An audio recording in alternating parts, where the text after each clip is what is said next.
Hey everybody, I'm the artist who painted these images. My name is Clay, C-L-E, accent aigu.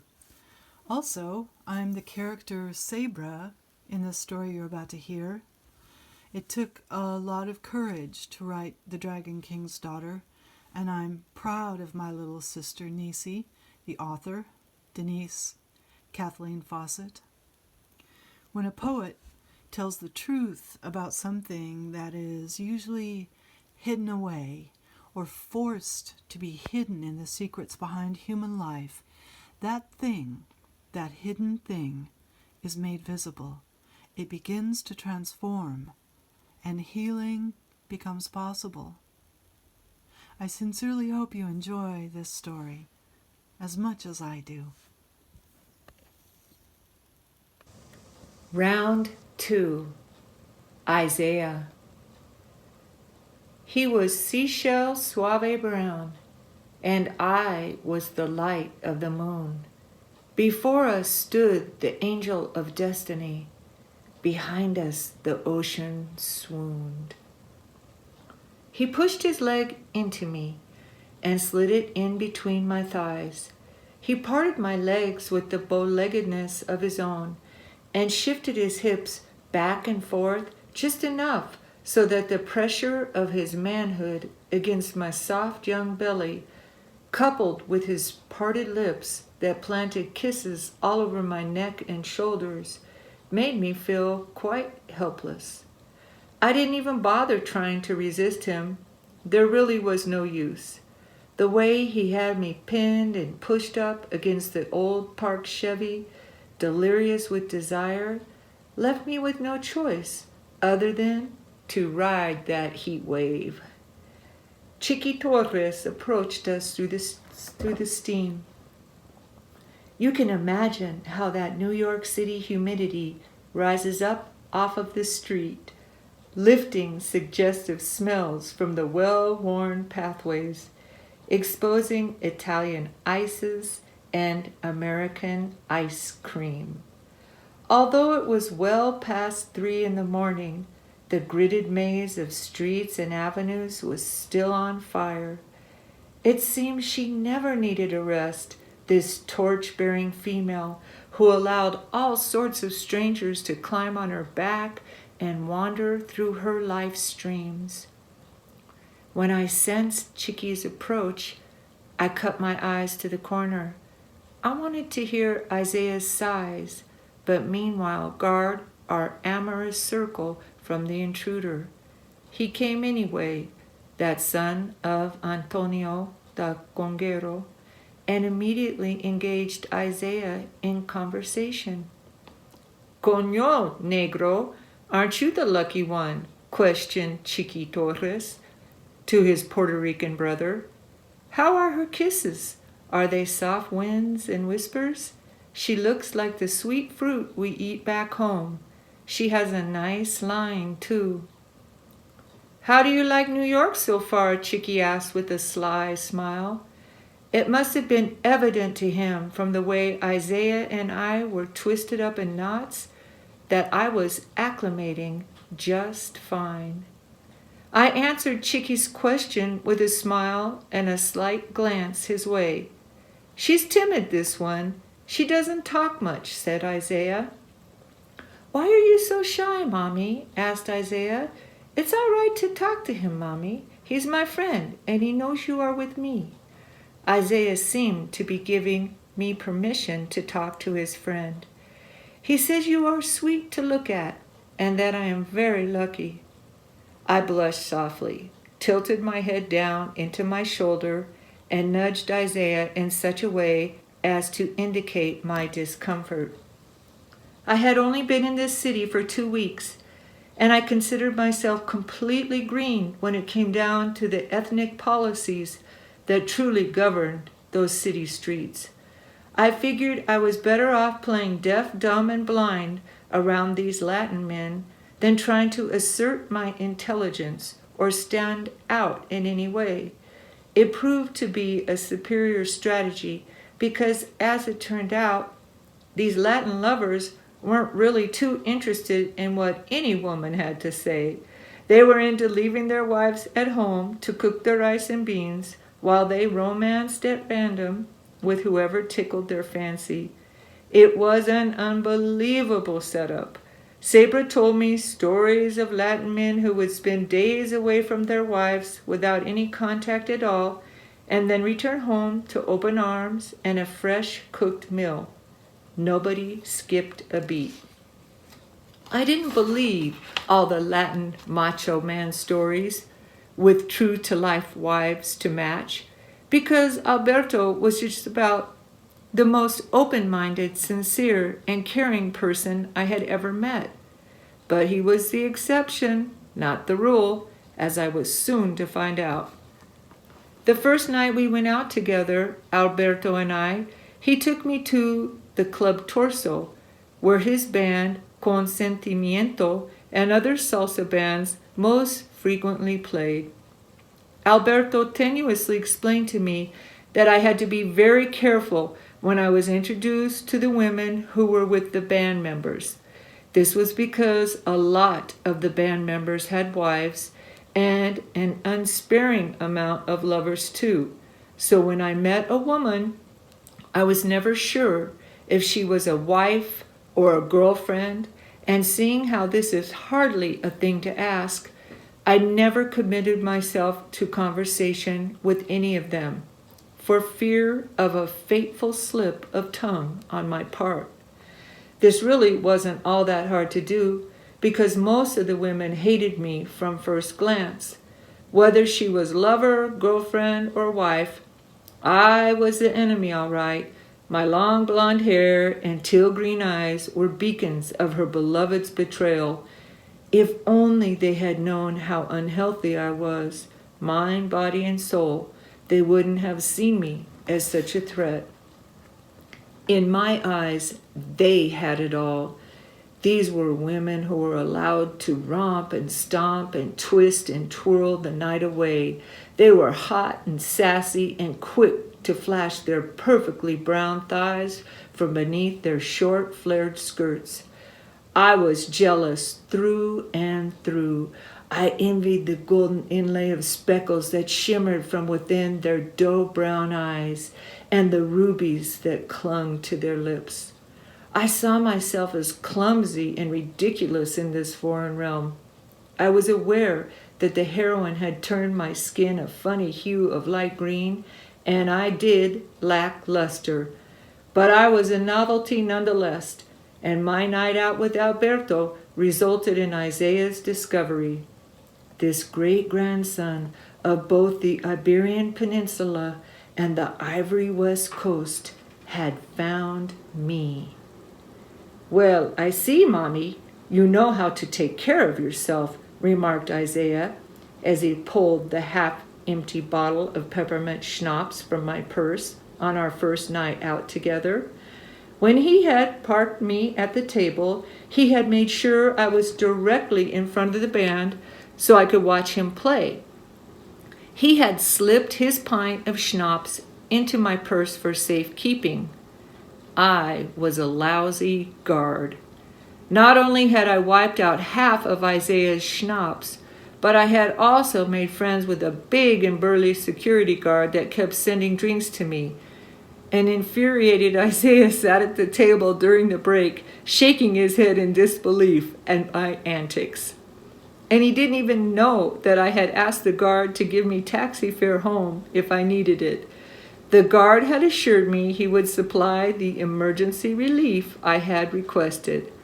I had to make sure my back was covered because I wasn't certain about what I had gotten myself into with this bata-playing, African swaying black man named Isaiah. All I knew was that by the time he got back to the table, I was mighty high and happy to be feeling so good. It didn't bother me in the least that Isaiah resented my independent streak.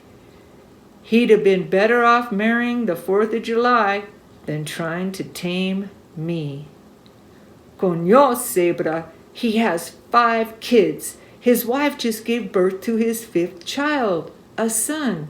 Isaiah loves kids, Everybody knows that. He loves kids, said Alberto, who seemed to be hard-pressed to convince Sabra of something as I came walking down the stairs. What are you guys talking about? I asked. The fact that Isaiah has a wife and 5 kids, said Sabra angrily. He does? I asked right back. Sure does, replied Sabra, and I don't want an angry woman showing up here ready to kill my little sister. Coño, Sabra, that's just how these wives are, said Alberto almost jokingly as he poked his head out of the bathroom door in order to keep combing his fro and still keep up with the conversation. Coño! One time Bernard's wife got so mad at Bernard that she showed up at the nightclub where he was playing the pistol. She was screaming and crying and shouting that she was going to shoot the woman who he had been sleeping with. She kept screaming, "Where is she? Where is she?" Bernard had to take her home before the cops came because she was waving the gun around like a madwoman. But the guys like it when these women are fighting over them. I remember the time when Aurelio was trying to date his wife's cousin Sylvia. Everybody knew she had the hots for him too. When Beatriz found out, she went over to her cousin's house and kicked her ass. I mean, she kicked her ass, Alberto said with added emphasis, and still continued. Isaiah's wife, Susana, she's a badass too. One time Isaiah was having an affair with Alberto. That's enough, shouted my sister Sabra. We get the picture, all right? What I want to know is why is Isaiah coming here to be with Nici if he's married? Why did you even set it up for him to meet her? Asked Sabra. Because that's just what these guys do. It's part of living and they don't think it's bad. Of course, the idea is to keep the wives jealous because then when they come home, their wives will be so relieved to have them back that they will have more appreciation for them and spoil them rotten, Alberto said as he shot some crafty eyes at Sabra. It's not okay with me that he's coming by to see Nici all the time when he lives with his wife and 5 kids in the Bronx, said Sabra, who was thoroughly agitated by the conversation. Coño, Sabra, I don't blame you. But what do you want me to do? Asked Alberto. Just then the phone rang, and Alberto answered it. Allo? He questioned. Oh, just a minute. I'll get her for you. Here, sister, it's for you, Alberto said as he handed me the phone. Hi, honey, said the voice on the line. Oh, hi, Isaiah, came my reply. I'm on my way over to see you right now, Mommy. I'll be there in about an hour, okay? He asked, and then added, Do you need anything? No, I'm all right, I replied. Okay then, Mommy, I'll see you soon, Isaiah finalized. Isaiah arrived within the hour with flowers and kisses that distressed me. He was, hands down, the most attentive guy I had ever known. Every time he came over, he had flowers for me. When he went out, he was always trying to buy me things from the vendors on the street. He always took me out to eat and cared for me in an almost obligatory way. He bought me my first mango, taught me how to pronounce it Spanish style with an A sound like in alone. He cut the fruit in half with a little pocket knife and handed me one of the halves. He watched me with a tepid smile as I bit into it and tried to pull away. He laughed boyishly while I ripped off my bite of mango, shredding the fibrous strings between my teeth. The nectarous pulp dripped from my lips, down my chin, and all over my clothes before I managed to tear loose from the fruit. By the time I left New York, however, I could handle a mango. Even though Isaiah and I shared some mango memories, precious moments filled with spontaneity, I still wondered why this guy was so hooked on me. I knew I had potential. I knew that someday I might manifest the real me, the person I had allowed to actualize periodically throughout my life, the person inside of me who wasn't a cowgirl gone astray, or a track star turned junkie, or an honor roll student who was mainlining liquid morphine on the side. But thus far, the diabolical me was revealing the defeated side of herself, and just being inside my own skin was an embarrassment to me.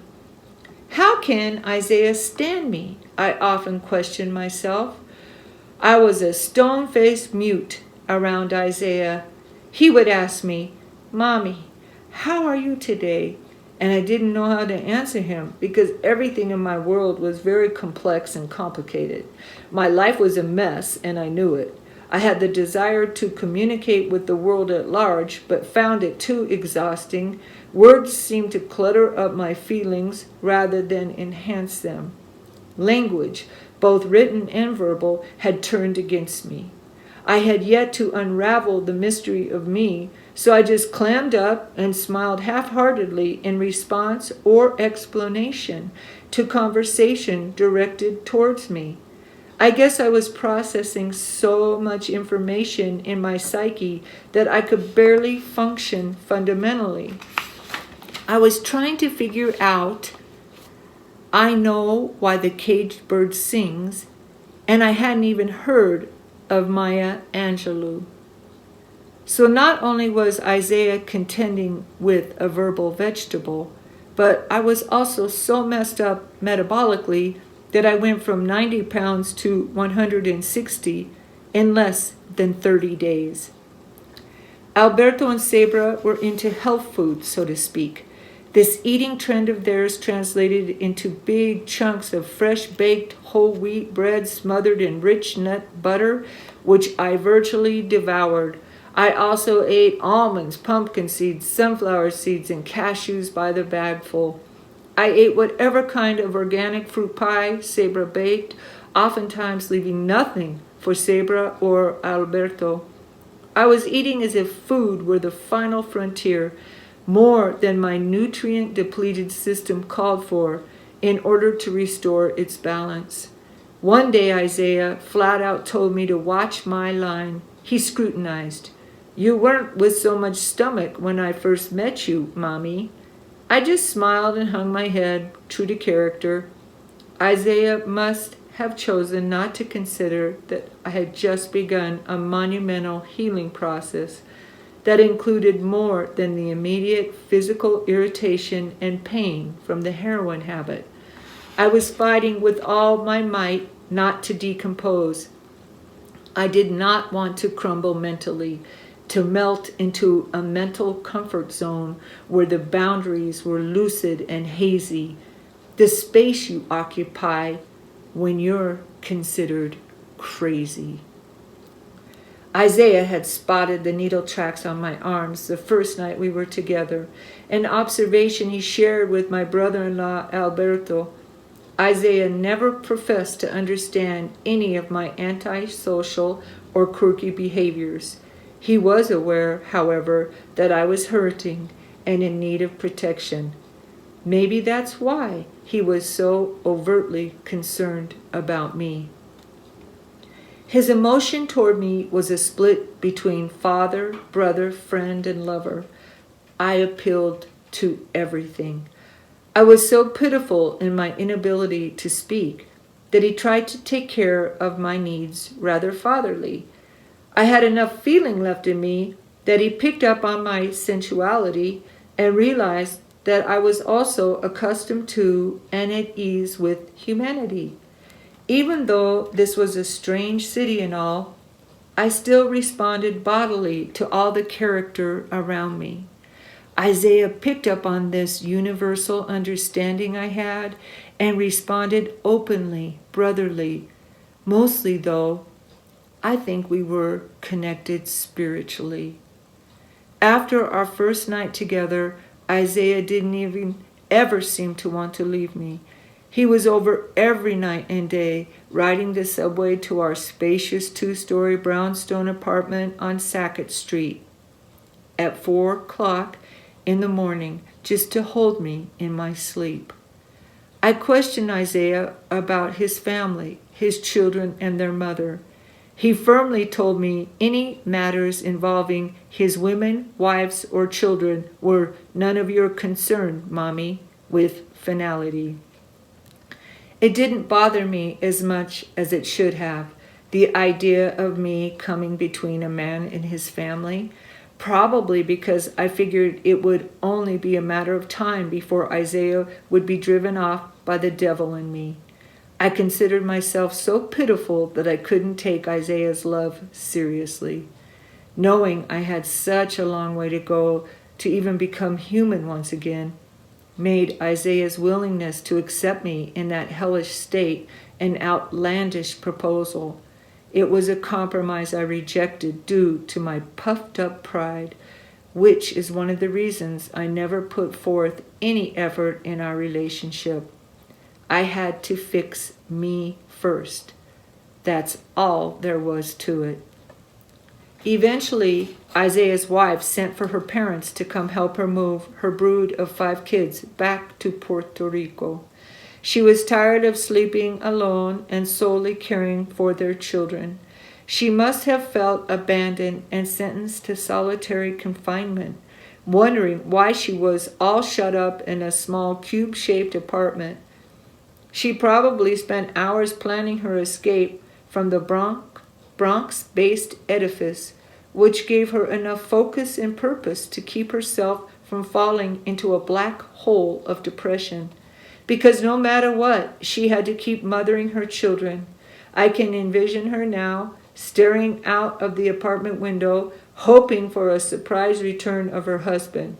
In spite of Alberto's stories about neglected wives and their violent scandals, their valiant efforts to win back their men, I was never threatened by Isaiah's wife. She could have been a ghost for all her manifestation. I knew it was wrong for us to be together while he lived with this other woman, especially because she had given birth to 5 of his children. But the residue from maintaining a $100 a day heroin habit harbored painful memories and issues for me to deal with. I witnessed a lot of sordid reality while chasing drugs through the underbelly of society. I was rescued by life via Alberto and Sabra, days short of psychologically decomposing completely. I simply did not have the energy to deal with married men and their messes. Even though I was the manifest cause of the marital distress, I was in another space emotionally and refused to take responsibility. Meanwhile, back in Puerto Rico, I'm sure Isaiah's wife visited a santero. Perhaps even before she got her children settled, maybe on her way home from the San Juan airport, I write with a knowing smile, and had a whoopee of a spill cast on me. She must have felt more powerful on her island in the Caribe than she did in New York City. She probably derived greater pleasure in having me jinxed than had she come by the Brooklyn apartment and caused a scene. I was not a rival to her, though. I was not in competition for her man. I merely dealt with him because he put himself in my realm. Faith in and of itself is a powerful option, and I'm sure that Isaiah's wife feels certain that she got her man back from me through her urgent plea to the divine oracles and deities. Although I'm a devout Buddhist who can overcome any non-substantiality, I always regard an overturned clamshell with reverie. As a child in Puerto Rico, Isaiah had been chosen to learn the African rhythms, the language of the saints. While some children were learning their ABCs, Isaiah was learning sacred drum rhythms under the sway of the palma tree. He told me a woman was either a bata or conga drum, and I felt the power he held between his knees when he replaced the drums with me. I imagine him as an island boy, a soft blown breeze, a child with sand in his pocket, in love with the full moon. He knew I had cued my horses by slightly squeezing the inside of my thighs against their barrel chests.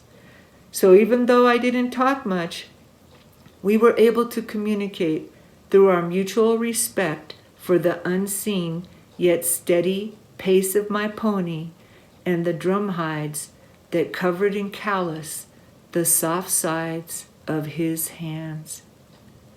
The first night we were together, he held me just right, and he whispered, "Siempre." I cried.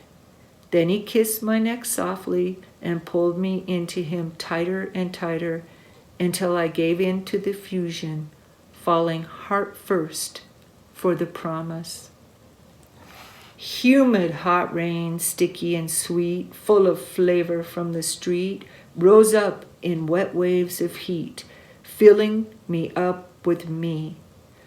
I was freedom far away from the stars and the canal, the water that chartered my sanity, my own fountain of youth, flowing, flowing, flowing. The next morning, when Isaiah dropped me off at home, he took from around his neck a chain decorated with charms and handed it to me. I looked at it mildly and let the silver metal slip fluidly through my fingers. He lifted it from my adoring fingers and put it around my neck gently. A jade fist, resting against a dangling silver hatchet, fell between my breasts.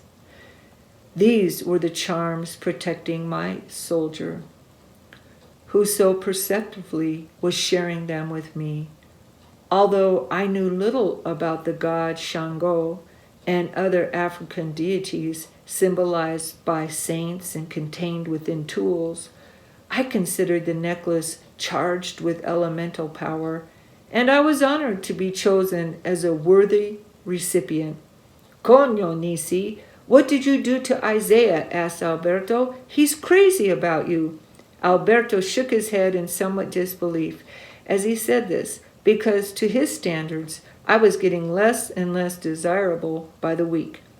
Great chunks of rotted skin were coming off of my feet. I was gaining too much weight and my misery was glued to me. The years of hidden anguish came plummeting forth, and I looked more like a prisoner of war than the spring chicken who had arrived merely a month ago. It was getting more and more difficult for me to function as all the old pockets of heroin entered my bloodstream. Probably worse than the heroin were the inventive ingredients the dealers cut into the drug that I had mainlined so much of. In this zombie-like state, Isaiah hauled me all over New York City. On one excursion, he took me to the Bronx Zoo, which turned out to be right across the street from the apartment he shared with his family. Isaiah took me to his friend's apartment that lived directly downstairs from him.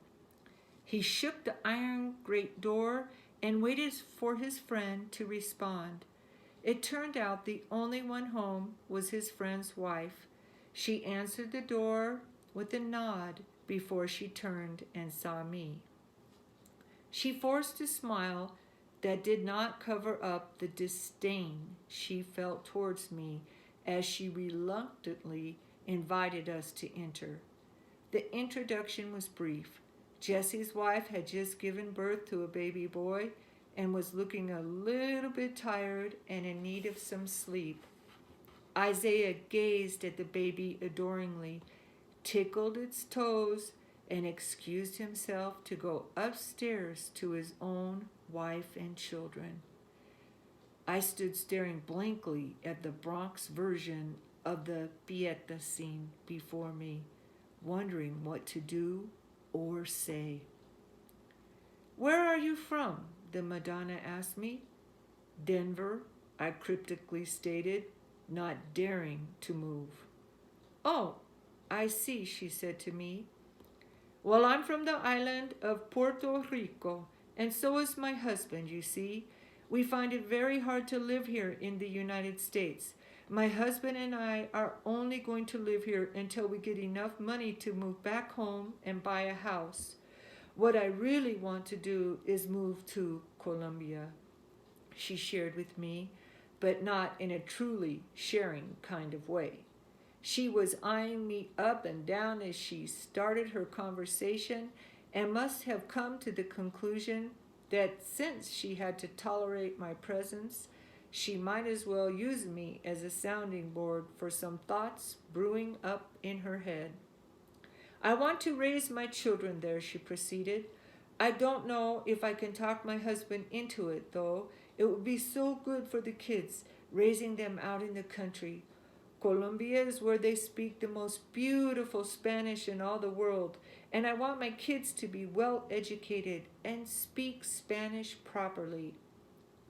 "What do you consider yourself to be?" she asked as she shifted subjects abruptly. "Are you Isaiah's girlfriend or what? Don't you know he has a wife? He's been with her for almost 10 years now. I mean, they may not be married legally, but what has the law got to do with man and wife once they have children? That's marriage. That's marriage to me. Once a couple starts to have children together, they are married. But an Anglo woman could never understand this. Being a wife to a Latin man is very difficult. We have to cook and clean," she said, as she got up from beside her sleeping baby and moved toward the stovetop. "The role of the Latin woman is very hard. We have to make sure the house is clean and that all our husband's clothes are laundered and ironed perfectly." She continued to lecture while she stirred her beans. "Our husbands expect us to have the house clean, the laundry done, the children bathed and happy, and fresh soup or rice and beans always warm and waiting for them when they come home. We have to work very hard. Our husbands don't help us at all. We don't have the freedom you do. We are expected to marry early while we're still young so we can have lots of children." She turned her head and nodded toward her own child as proof of her testimonial, and then turned back to her pot of beans, which she continued to stir with deliberate circular strokes. As she turned to walk back to the couch, she had to walk around an upright ironing board which took up all the living room space. This would have been considered a stuffy studio apartment back home on the range. But in New York City, where space was a commodity, this claustrophobic basement apartment in the Bronx was par for the course. When she sat back down beside me, she started in again. "That's why I want to move to Colombia. I don't want to be all day cooped up in a little basement apartment, cooking over a hot stove. When we move to Colombia, I'll have more room to move around in and land to raise my children on. The people are purer there too. There's not so much crime like there is here. Here I feel like a prisoner because I can't even see outside. There are no windows to look out of, and I hate the iron grates," she ended abruptly. Although I didn't verbalize it, I couldn't have agreed with her more. One of the hardest things to get accustomed to in that city were the iron grates or bars that were in front of locked front doors. A metal chain was threaded through the iron grating and locked with a solid metal lock, which kept undesirables away, working under the same premise as the little metal switch we nudged an eighth of an inch up every time we secured our screen doors at home on the range. The big metal locks that hung from the links of the big metal chains made the built-in locks on our screen doors look ridiculous in a way.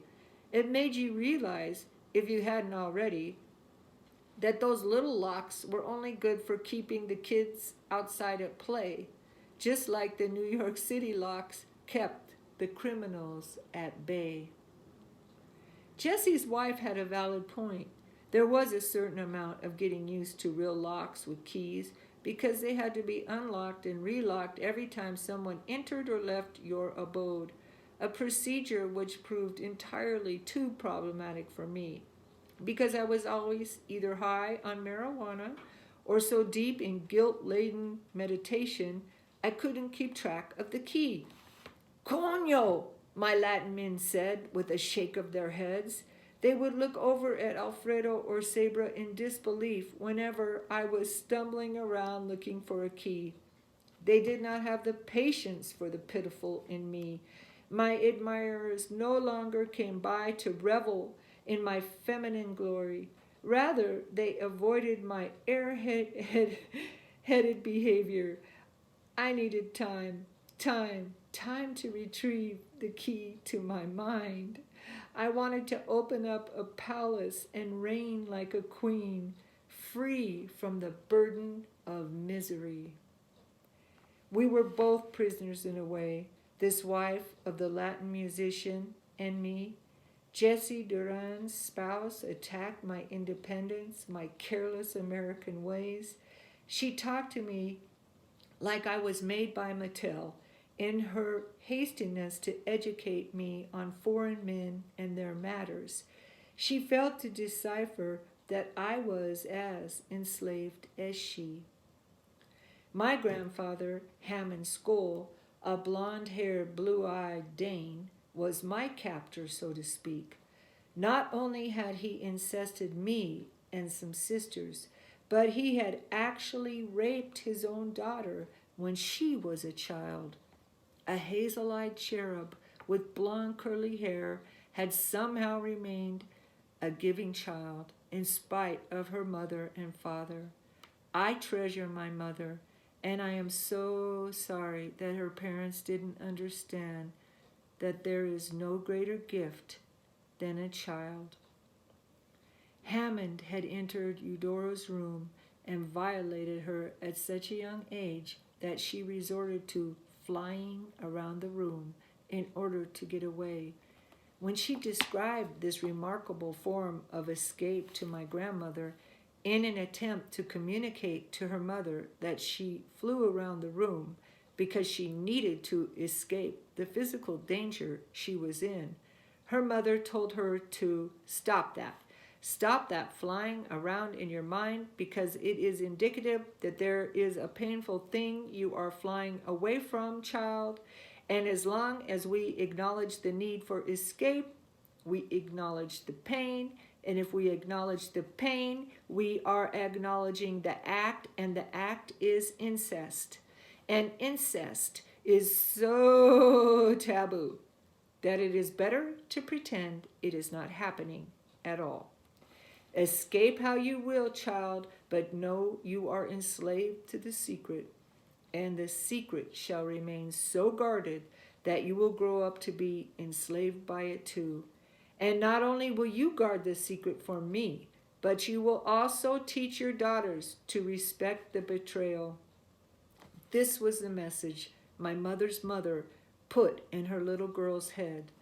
So little Miss America, both pretty and sweet, was physically, mentally, and emotionally forced into covert slavery. Although as a parent, my mother disassociated often, fading in and out, she emblematized a mighty sword of dignity, proving through her proud example that life is worth the struggle.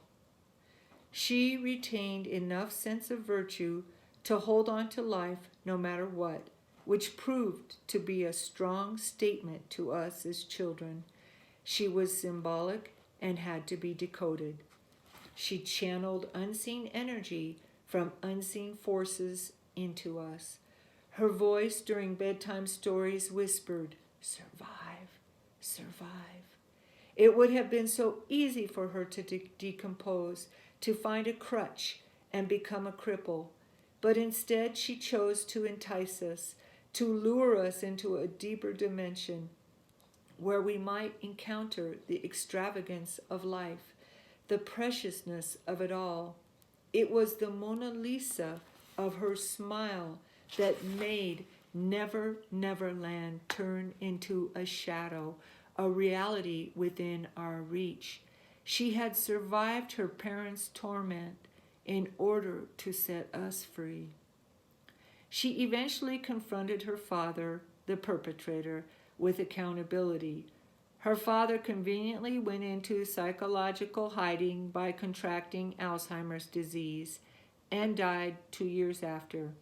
He denied any recollection of raping 5 girls, and who knows how many progeny he left down in Mexico. He was a scuba diver from Denver who traveled throughout the world in order to enjoy his sport. He must have been as dashing as James Bond, sailing away on Caribbean cruises, wining and dining exotic and sometimes, I'm sure, sexually eccentric women. His taste for young girls must have been easily satiated also, because both in his day and to this day present, the world's borders and seaports offer up little boys and girls as easily attainable, marketable commodities. Because she was from the island of Puerto Rico, which is inundated with the world's fomented style, Jesse's wife must have seen her share of dashing, blue-eyed Hammonds as a child. Men who grinned sinister grins and guffawed open-jawed when they saw little girls' dresses blow up and billow in the Caribbean winds. Bluebirds, if you will, locking up family secrets in basements or in other hidden places.